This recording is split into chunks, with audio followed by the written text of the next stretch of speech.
V areáli Slávie sa hádzali taniere. Nebolo to však v rámci zvykov gréckej svadby. Išlo o lietajúce taniere, ktoré si sem prišli zahádzať hráči 6 tímov z celého Slovenska.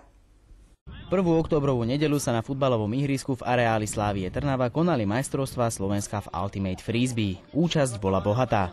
Podarilo sa nám sem dostať 6 tímov, jeden úplne nový tím z Leopoldova, čo je veľké plus. Sme radi, keď vznikajú mladé tímy a keď ich je čím viac.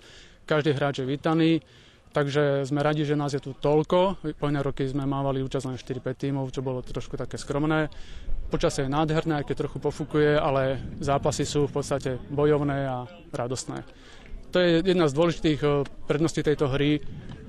Základnou myšlienkou okrem iného teda je aj, že radosť z hry má byť dôležitejšia než samotný výsledok. Tento šport nie je zatiaľ verejnosti veľmi známy. Kedy a kde vlastne vznikol? História je relatívne dosť mladá, zhruba v 60. 70. rokoch v Amerike to všetko vzniklo. Najprv to bolo len obyčajné hádzanie a žonglovanie s diskom, až postupom času vznikali rôzne pravidlá a súťaže. Na celom svete je niekoľko národných federácií, je svetová federácia, takže je to šport, ktorý má široké zázemie vo svete, aj keď u nás je teda ešte relatívne mladý. Medzi najlepšie týmy sveta patria Angličania, Švajčiari, Švédi, Fíni. Tento šport nie je príliš náročný a za relatívne krátky čas sa ho môže naučiť hrať takmer každý.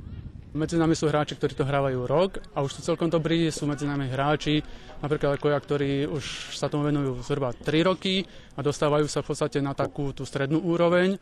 Tí najlepší hrávajú fakt už nejakých 80 rokov a sú európska špička, že nehrávajú iba v našich slovenských tímoch, ale požičiavajú si ich aj týmy z Rakúska alebo z Nemecka a tam hostujú na rôznych turnajoch. Týmy sa skladajú zo 7 hráčov. Ihrisko je rozdelené na 3 časti, na obrannú, strednú a útočnú zónu. Úlohou hráčov je dostať disk do súperovej obrannej zóny. Hráči môžu zaujať 3 posty: handler alebo rozohrávač, middle, čiže stredový hráč, a long, teda útočník. Každý hráč môže držať disk najviac 10 sekúnd. V Trnave sa tento rok stretlo 6 tímov. Na prvom mieste sa umiestnili hráči z Mental Discorders z Bratislava, na druhom mieste boli Škorpióni z Bratislavy a bronzová priečka patrí týmu Golden Ants Zlaté Moravce. Úlohou tohto podujatia bolo tiež prilákať potenciálnych nových hráčov. Možnosť prihlásiť sa má naozaj každý, bez ohľadu na vek či pohlavie.